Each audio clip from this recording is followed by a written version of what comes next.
മഹാകേരളം ചാനലിലേക്ക് എല്ലാവർക്കും സ്വാഗതം. നിങ്ങൾ ഈ ചാനൽ ഇതുവരെ സബ്സ്ക്രൈബ് ചെയ്തിട്ടില്ലെങ്കിൽ സബ്സ്ക്രൈബ് ചെയ്യാൻ അഭ്യർത്ഥിക്കുന്നു. ഒപ്പം അടുത്തുള്ള ബെല്ലൈക്കണിൽ ക്ലിക്ക് ചെയ്യുക. അപ്പോഴെൻ്റെ പുതിയ വീഡിയോയുടെ നോട്ടിഫിക്കേഷൻസ് നിങ്ങൾക്ക് ലഭിക്കുന്നതായിരിക്കും. ഇന്നത്തെ എൻ്റെ ഈ വീഡിയോയിൽ മേടൻ രാശിക്കാരുടെ വർഷം 2025 ജൂൺ മാസത്തിലെ സമ്പൂർണ്ണ മാസഫലങ്ങളാണ് പറയുന്നത്. നിങ്ങളുടെ രാശിയിൽ നിന്നും ഈ മാസത്തിലെ ഗ്രഹനില ഇപ്രകാരമായിരിക്കും.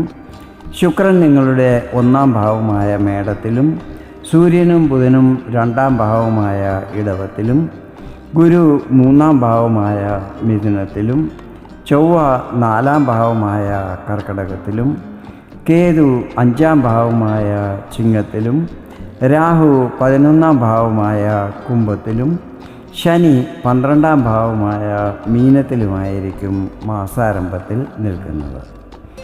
ഈ മാസത്തിലെ ഗ്രഹങ്ങളുടെ രാശിമാറ്റം ഇപ്രകാരമായിരിക്കും.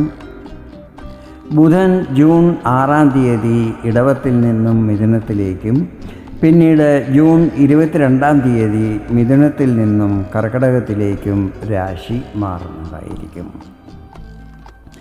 തൻ്റെ നീചസ്ഥാനമായ കർക്കടകത്തിൽ നിൽക്കുന്ന ചൊവ്വ ജൂൺ 7-ാം തീയതി ചിങ്ങം രാശിയിലേക്ക് രാശിമാറ്റം ചെയ്യുന്നതായിരിക്കും. ഇവിടെ രാഹു, കേതു, ചൊവ്വ എന്നീ ഗ്രഹങ്ങളുടെ പ്രഭാവം പലർക്കും പ്രശ്നങ്ങൾ വരാൻ ഇടയാക്കുന്നതുമായിരിക്കും.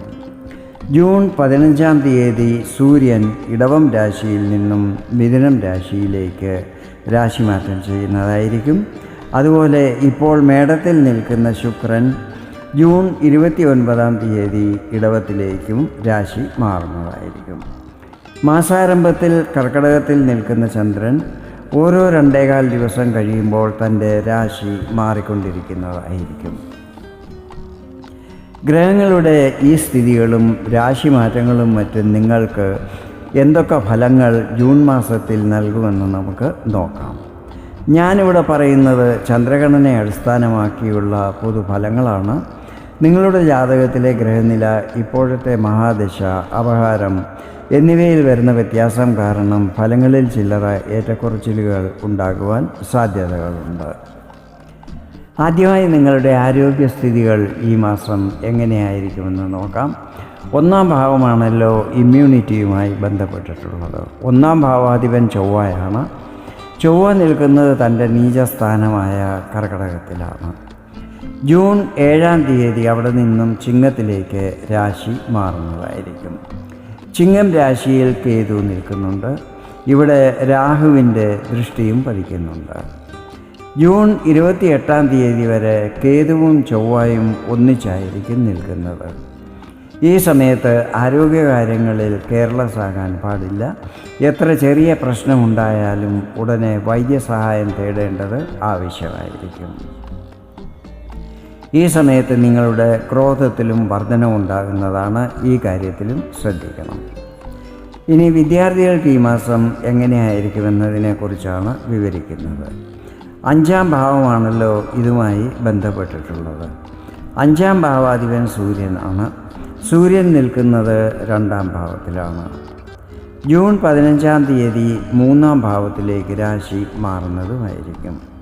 സൂര്യൻ്റെ സ്ഥിതി ഈ മാസം നിങ്ങൾക്ക് അനുകൂലമായിരിക്കും. പരീക്ഷകളിലും മറ്റും നന്നായി പെർഫോം ചെയ്യുവാൻ സാധിക്കുന്നതായിരിക്കും. ഒരു ചെറിയ പ്രശ്നമുള്ളത് 5-ാം ഭാവത്തിൽ കേതുവും ചൊവ്വയും ഒന്നിച്ചാണ് നിൽക്കുന്നത്. ഇവിടെ രാഹുവിൻ്റെ ദൃഷ്ടിയും പതിക്കുന്നുണ്ട്. അതിനാൽ വിദ്യാർത്ഥികളിൽ ഒരു അലസത വരാൻ സാധ്യതകളുണ്ട്. അതുപോലെ ശ്രദ്ധ പഠനത്തിൽ നിന്നും വ്യതിചലിക്കുവാനും സാധ്യതകളുണ്ട്. ഈ കാര്യത്തിൽ ശ്രദ്ധിക്കേണ്ടത് ആവശ്യമായിരിക്കും. ലവ് റിലേഷനിലുള്ളവരെക്കുറിച്ച് പറയുകയാണെങ്കിൽ അടുത്ത 2 മാസത്തോളം നിങ്ങൾക്ക് അത്ര അനുകൂലമായിരിക്കത്തില്ല. ഈ സമയത്ത് നിങ്ങളിലൊരു അഗ്രസീവ്നെസ് കാണുവാൻ സാധിക്കുന്നതായിരിക്കും. അത് കാരണം തമ്മിൽ അഭിപ്രായ വ്യത്യാസങ്ങളും വാക്കുതർക്കങ്ങളും മറ്റും ഉണ്ടാകുന്നതുമായിരിക്കും. നന്നായി ശ്രദ്ധിച്ചില്ലെങ്കിൽ ചിലപ്പോൾ ബ്രേക്കപ്പ് വരെ ആകുവാൻ സാധ്യതകളുണ്ട്. അതിനാൽ ആദ്യം ക്രോധത്തിൽ കൺട്രോൾ ചെയ്യേണ്ടത് ആവശ്യമായിരിക്കും. ഈഗോ പ്രശ്നങ്ങളും വരാതിരിക്കുവാൻ ശ്രദ്ധിക്കണം. ഇനി നിങ്ങളുടെ ദാമ്പത്യ ജീവിതം ഈ മാസം എങ്ങനെയായിരിക്കുമെന്ന് നോക്കാം. 7ാം ഭാവമാണല്ലോ ഇതുമായി ബന്ധപ്പെട്ടിട്ടുള്ളത്. 7ാം ഭാവാധിപൻ ശുക്രനാണ്. ശുക്രൻ നിൽക്കുന്നത് നിങ്ങളുടെ 1ാം ഭാവത്തിലാണ്. 1-ൽ നിൽക്കുന്ന ശുക്രൻ ദമ്പതികൾ തമ്മിൽ ആകർഷത വർദ്ധിപ്പിക്കുവാൻ ഇടയാക്കുന്നതായിരിക്കും. പൊതുവെ ദാമ്പത്യ ജീവിതം സുഖകരമായിരിക്കും. മാസാവസാനം 2ാം ഭാവത്തിലേക്ക് ശുക്രൻ രാശി മാറുന്നതായിരിക്കും. ഇവിടെയും ശുക്രൻ ശുഭഫലങ്ങളായിരിക്കും നൽകുന്നത്. ഈ മാസം ജീവിത പങ്കാളിയുടെ കരിയർ, ബിസിനസ് എന്നിവയിൽ നല്ല ഗ്രോത്ത് പ്രതീക്ഷിക്കാവുന്നതാണ്. വിവാഹം കഴിക്കാൻ ആഗ്രഹിക്കുന്നവർക്ക് അതിൽ വന്നിരുന്ന തടസ്സങ്ങൾ മാറി യോജിച്ച ജീവിത പങ്കാളിയെ കണ്ടെത്തുവാൻ സാധിക്കുന്നതായിരിക്കും. ഭാഗ്യസ്ഥിതികളെക്കുറിച്ച് പറയുകയാണെങ്കിൽ ഭാഗ്യസ്ഥാനമായ 9ാം ഭാവത്തിൻ്റെ അധിപൻ ഗുരുവാണ്. 3ാം ഭാവത്തിൽ ഗുരു ശുഭഫലങ്ങളാണ് നൽകുന്നത്. ഈ സമയത്ത് ഭാഗ്യസ്ഥിതികൾ നല്ലതായിരിക്കും. വിഘ്നങ്ങളില്ലാതെ കാര്യങ്ങൾ നടന്നു കിട്ടുന്നതായിരിക്കും. ദൂരയാത്രകൾ ചെയ്യുന്നതാണ്. ഇത് ചിലപ്പോൾ വിദേശയാത്രകൾ ആകുവാനും സാധ്യതകളുണ്ട്. ആധ്യാത്മിക കാര്യങ്ങളിൽ രുചി വർദ്ധിക്കുന്നതും അങ്ങനെയുള്ള കാര്യങ്ങളിൽ പങ്കെടുക്കുന്നതുമായിരിക്കും. ഉപരിപഠനം ചെയ്യുന്ന വിദ്യാർത്ഥികൾക്ക് സമയം അനുകൂലമായിരിക്കും. മേടൻ രാശിക്കാർ ഒരു കാര്യം ശ്രദ്ധിക്കേണ്ടത്, ഗുരു ഈ സമയത്ത് അതിചാരിയായിട്ടാണ് സഞ്ചരിക്കുന്നത്. അതായത് ഗുരു സഞ്ചരിക്കുന്നത് അമിത വേഗത്തിലാണ്. 1 വർഷം കൊണ്ട് സഞ്ചരിച്ച് തീർക്കേണ്ട ദൂരം വെറും 5 മാസം കൊണ്ട് സഞ്ചരിച്ച് തീർക്കുന്നതായിരിക്കും. ഈ സമയത്ത് എല്ലാ കാര്യങ്ങളും പെട്ടെന്ന് ചെയ്തു തീർക്കുവാനുള്ള ഒരു പ്രവണത നിങ്ങളിൽ ഉണ്ടാകുന്നതായിരിക്കും. അതിനാൽ ധൃതി പിടിച്ചൊന്നും തന്നെ ചെയ്യാൻ പാടില്ല. എല്ലാം സാവകാശം നന്നായി ആലോചിച്ച് ചെയ്യുന്നത് ശുഭകരമായിരിക്കും. ഇനി നിങ്ങളുടെ കരിയറിനെ കുറിച്ചാണ് പറയുന്നത്. 10ാം ഭാവാധിപൻ ശനിയാണ്. ശനി നിൽക്കുന്നത് നിങ്ങളുടെ 12ാം ഭാവത്തിലാണ്. ശനി തൻ്റെ സ്വന്തം ആധിപത്യത്തിലുള്ള ഉത്രട്ടാതി നക്ഷത്രത്തിലാണ് നിൽക്കുന്നത്. ഈ സമയത്ത് കരിയറിൽ പ്രശ്നങ്ങളൊന്നും തന്നെ ഉണ്ടാകുന്നതല്ലായിരിക്കും. പുതിയ ജോലി അന്വേഷിക്കുന്നവർക്ക് അത് ലഭിക്കുവാനുള്ള എല്ലാ സാധ്യതകളും ഉണ്ട്. വിദേശത്ത് ജോലി ചെയ്യുന്നവർക്ക് സാമ്പത്തികപരമായി പല നേട്ടങ്ങളും പ്രതീക്ഷിക്കാവുന്നതാണ്.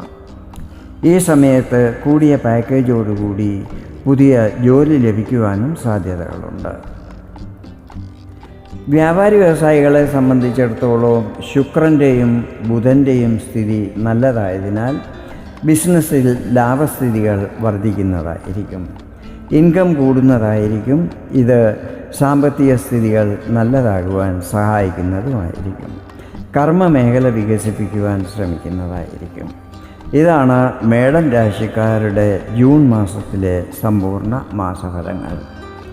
വീഡിയോ നിങ്ങൾക്ക് ഇഷ്ടപ്പെട്ടെങ്കിൽ ഇതുപോലെ ജ്യോതിഷ സംബന്ധമായ കൂടുതൽ വിവരങ്ങൾ അറിയുവാൻ വേണ്ടി എൻ്റെ ഈ ചാനൽ സബ്സ്ക്രൈബ് ചെയ്യാൻ അഭ്യർത്ഥിക്കുന്നു. വീണ്ടും വേറൊരു വീഡിയോയിൽ കാണാം. അതുവരെ എല്ലാവർക്കും നന്ദി, നമസ്കാരം.